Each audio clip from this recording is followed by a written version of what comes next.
我说你为什么骗我？一直自我怀疑自己，因为怎么这么蠢呢？被你骗感情、骗财，然后又骗色，还一天到晚憧憬着我要和你结婚。然后警察你知道怎么说我的？他说你图他啥？我就从他眼睛里知道点啥。我说我告诉你，他活不好。大警察说那你更图啥了？我就想不明白了。我叫倩倩，我现在是开了一家成人用品店。我今天呢是想来给大家分享一个我被骗财骗色的一个经历。我希望更多的姐妹擦亮眼睛，不要就是重蹈我的覆辙。我呢是那时候还在上班，他是我一个顾客买了东西，聊得多了嘛，就会套我的那个基本信息。我是干嘛的？然后我结婚了没有？他说，哎呦，你这个人挺好的，我要么，我开家店，你来给我做吧，亏了嘛算他的，赚了嘛是一人一半。就给你画饼。哎，给我画饼，我说还挺好。我说呀，我当时单纯的，我这运气来了，真的，不噔没影了，就突然他就没影了。我说哎，这人到哪儿去了？过了1个多月，他下午他突然给我点个赞。我说呀，你咋出现了？我说你干嘛去了？哎呀，别提了，哥倒霉死了，哥酒驾，什么好几个兄弟都进去了。这是当天下午点的赞，他当时没有提借钱。然后第二天早上我上班了，他说，我不好意思跟你说，我这个因为酒驾进去了，警察把我的手机没收了，然后我又重新换了个手机，我这个手机就没绑卡。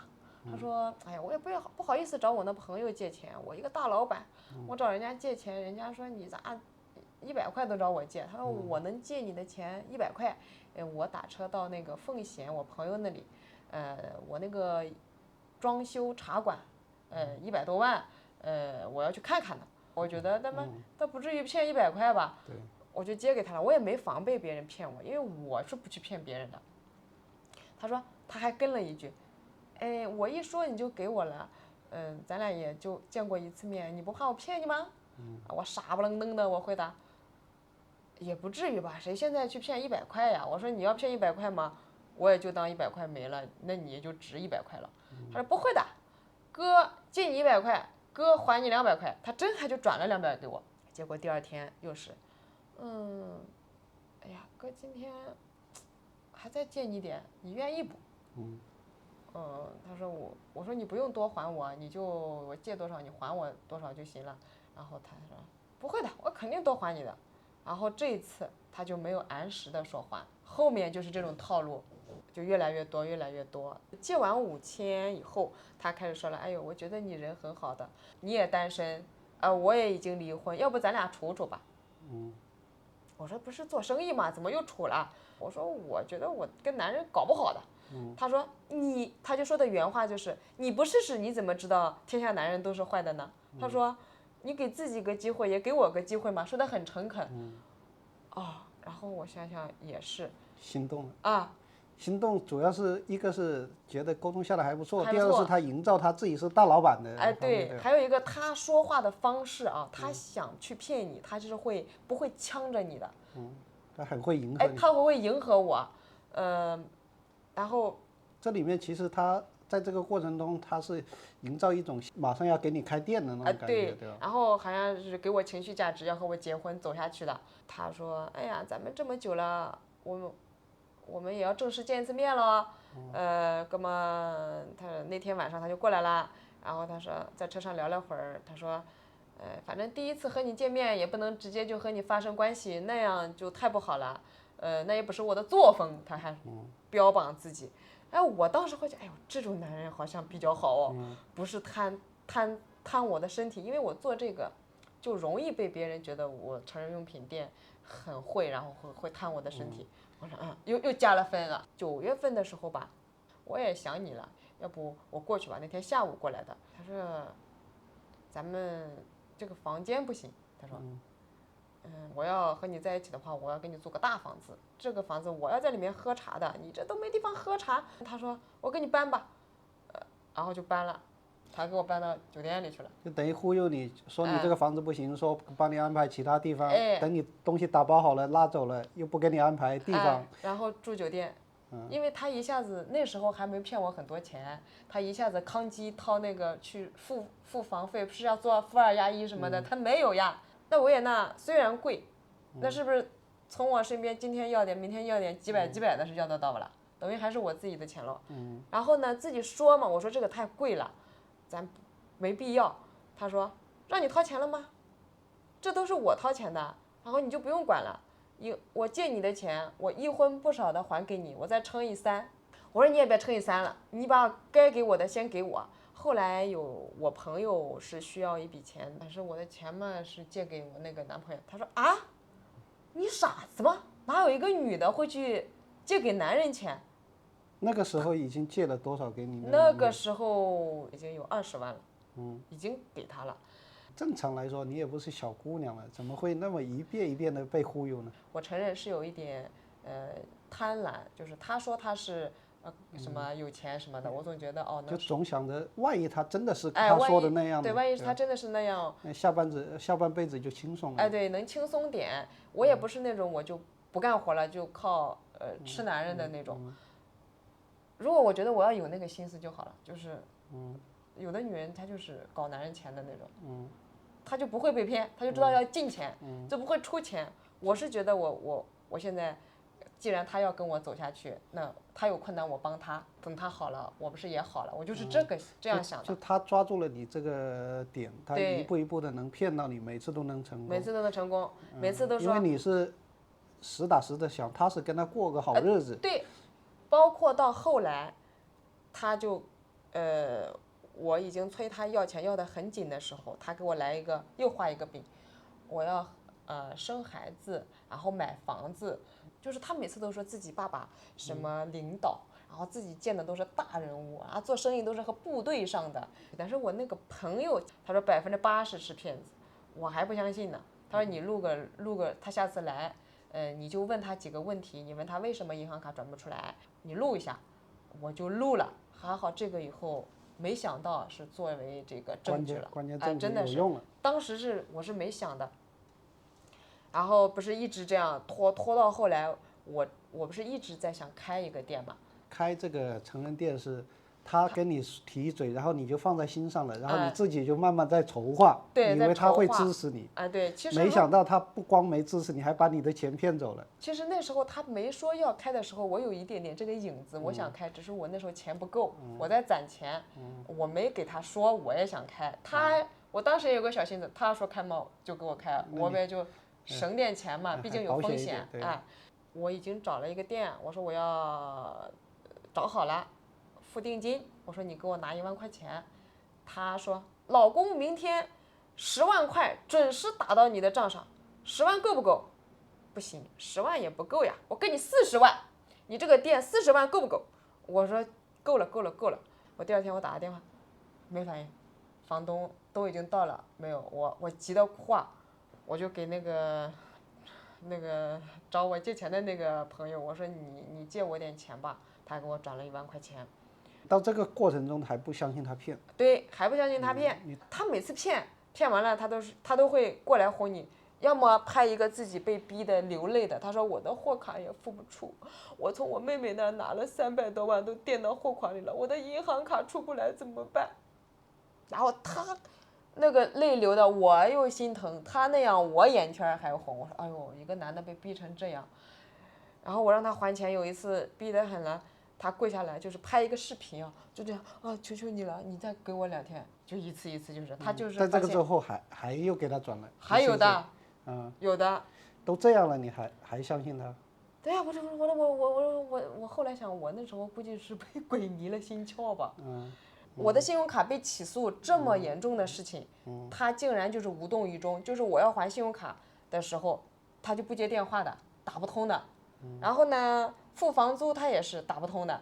然后事情了了，他接电话出现了，他说他在忙，要么睡着了，要么在什么做生意不方便接电话。他的骗术也不高明啊，就是为什么会说在这个过程中一而再再而三的骗到最后你自己都自己的钱花完了不算，还去借钱去信用卡贷款去朋友那边借钱给他呢？一是我自己原生家庭也是不太好的，我是没有什么安全感的。我觉得这个男的对我好一点，然后就稍微好一点，我会觉得哦，好幸福的这种。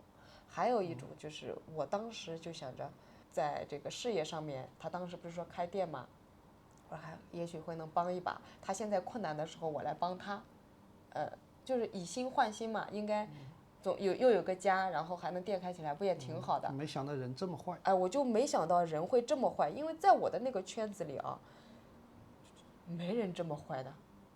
最后引发这个事情呢，就是我的房租他骗我，让我约房东，约了几号，答应的很爽快，说给我多少钱让我把这个店开起来，结果没有开。和房东签完了合同，我已经4点多了。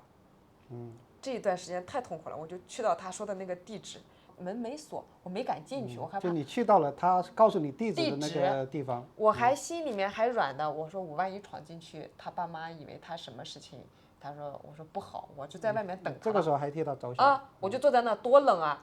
我当时去，我说这半夜饿了怎么样？我还揣个包子，那个人就不是他，连姓都不对，我没招了呀。我就想到，要么去闵行公安局，我说难道他被抓了？我跑到那里，我说我要报案，我说我找不见他了，他还借了我的钱，他说你赶紧去你所在地居住地那个地方去报警吧，身上都超不过500块的那种，我又不舍得去打车，然后那就是听了这个消息，人是瘫软状态，就走到那个街上，然后又给他发信息。边哭边发，我说你为什么骗我？他也是不回的，知道吗？我连坐地铁的那个力气都没有了。当时人的状态就是只知道哭，什么都不知道，哭到后来早上想想还是不行，一直自我怀疑自己，因为怎么这么蠢呢？啊，别人都提醒过我，不止一个人提醒我，我为什么还就是迷在里面出不来，躺在那床上也不想吃饭。想过自杀，然后想过往楼上跳下去吧，10楼能跳死不了，要不跑最上面去20楼，什么念头都有。然后我还有一个顾客，他是那个律师，我也发给他看了，他说这就是个骗子，他说你必须，你只有走刑事呢，你可能会挽回一点损失，你如果走那个民事，你一定是拿不到钱的。当时也报了案了，等公安那边。等来他的电话了，他说警察打电话了，说你去报警了。我说我找不到你人，我当然报警了。我说我不会不还你钱的，我不是给你收了我会还你钱的吗？我说在哪里呀？每次我最难受的时候找你，永远是没有人。信用卡还不出来，我去卖我的首饰，我去给卖掉。我去卖首饰的时候，我都是哭着去的。然后收黄金的那个人，他就看着我。他那种眼神你是能感觉到的。他说你下次，不要这样子。他说损失大。我说好，然后我就卖了首饰，我去把那个信用卡还上，还好了以后他才出现。每次都是事情结束了他出现了，他就给你道歉。老公不是不理你，老公是什么什么事情，你放心好了。然后啪啪会扇自己耳巴。然后让你听，他说你听到了没有？哎，他还是一种哭腔，他说对不起，我让你受苦了，就这么哄你。他给我打电话说我报警那次我没有哭，我就是声音有点抖，我极力的压制自己。我说你要是不给我的钱还给我，咱俩就没完。我说你不是有女儿啊？我说你现在弄得我女儿根本生活都成问题了，生活费我都付不出啊，马上要上大学了。他说。那你老提我女儿干嘛？我说你也知道你有女儿的人啊，你这么骗我啊？我说咱走着瞧吧。其实我说这句话也就是个顺口就说出来了，我最多就是想着，如果我打民事官司，我判决书出来，我去他住的那个地方，我一定能找到他，然后我去撒那个判决书，我让他逼他还我钱。我说你但凡给我留个20万。我也不会这样，你给我骗得精光，然后让我还负债这么多。第二天早上，他很早的，他6点多敲我门，他来了，他还是试图以那种情侣的关系去跟你说话，让老公看看，不要生气了啊，对不起，老公以后再也不跟你吵架了，我们好好的，我1个礼拜过来看你3次行不行？我一把抓住他这个领子，我说我告诉你，你这么骗我，让我连就是去爱一个人的能力都没有了，我都不敢和任何一个男人去相处了。他说你正常点好不好？我没有骗你好不好？怎么一直说我骗你呢？然后好，就当我骗你了，就是跪到地下，通通通磕3个头。他说你要把我告进去，我要做10年的，我要做无期，我认了，我是对不起你，他说我孩子怎么弄？我说我孩子怎么弄？然后跟我说不通，要给我写个借条，就是他出一个借条给我，我不干，我说你要还我钱。他看我说不通，他就坐在那里自言自语，疫情刚结束，我刚公司走上正轨，哎呀，你又来这个事情，我好倒霉呀，我怎么赚钱这么难呀？我孩子怎么弄啊？就自言自语在那说，我也躺在那里，我不说话。后来他就试图就摸我，让老公亲亲，对不起，还是老婆，我错了，又就是硬的不行来软的，我都是一点点的那个想法，一点点情愫都没有的，就是觉得这个人，我都问你了，你还在给我骗我，看不行了，又开始试探我到底还喜欢他吧。他说，那我跟警察约好了，是下午2点见面，你要是不松口的话，就是你亲自把老公送进去的，你要跟我一起吗？你把我送进去，开到一半他停了，一把给我一搂过来，对不起，咱们不要吵了好不好？他还流眼泪，就是他的流眼泪完全是挤的。那回去了以后睡觉啊，我想想不对，我就给我的朋友发信息，我说他怎么样，我给他写借条，然后在这睡觉呢。我那个朋友说，先去问警官吧，到底怎么回事？警官说他在干嘛？我说他在我这睡觉。警察就很诧异，睡觉？我马上去派人过来。过了一会儿，我在客厅的时候，手机邦机响了，然后他可能也吵醒了，听到我在报那个地址，他起来了，他说，我走了。我说你到哪儿去啊？他说我走了呀。我说不准走，我先在门口堵着。我说你就是不能走。他拉不过我，他跑到那个10楼的那个阳台外面，他站到阳台，我听到窗户啪一声响了，我真怕他跳楼啊，我以为跳下去了，我赶紧跑过去，他站在那里，我说你干嘛？他就是做个姿势，他说，你要把我搞死，我要不活了。我说我什么时候把你搞死了？你进来，他就顺势也就进来了。进来以后，他不就看我不在门堵了，他就这样往外跑，我一把抱住他，他比较瘦的，他弄不过我，我又用出那个我那个可以说是吃奶的劲儿啊，屁股撅着就给他拖在地上，不让他走。门响了，他一看是警官，他说：“哎，警官，我跟你说，我们就是民间借贷的，我不是不还他钱，警察能不能做个担保？担保我给他写个借条，我还他。”警察说：“我们谁给你写的担保啊？没有这一项的，先去那里面吧。”到了那边是这个情况，就是我坐在一个大厅里面，在那等着，然后他就被几个都带走了。然后过了一会儿，那边打电话说：“你走吧，他出不来了，他走不出去了。